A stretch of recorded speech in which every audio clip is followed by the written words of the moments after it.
Zora sviće hrvatskom proljeću, kojeg nikad zaboravit neću.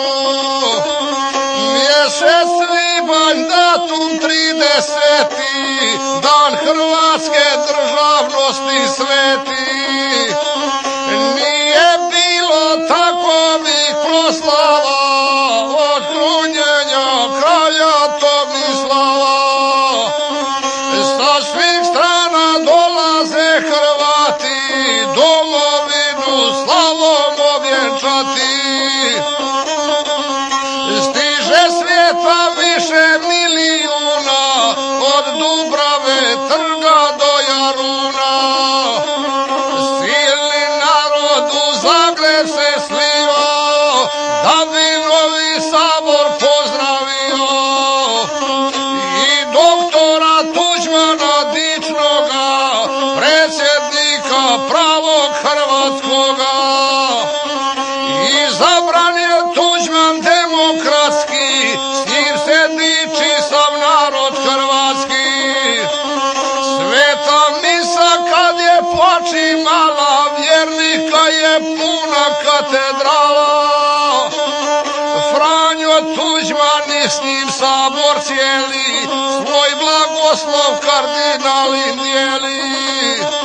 I kad se ljudi obraćaju Bogu, sve prepreke savladati mogu. Poslije podne na trgu proslava, konjanici i banska zastava. Doktor Tuđman, predsjednik Hrvata, dobio je lentu oko vrata. Kardinal je s njime uzoriti, s druge strane imam ponositi. Uz crkvene dostojanstvenike i saborske dične zastupnike. Stjegonoša ja sam toga dana, sa zastavom Jelačića bana.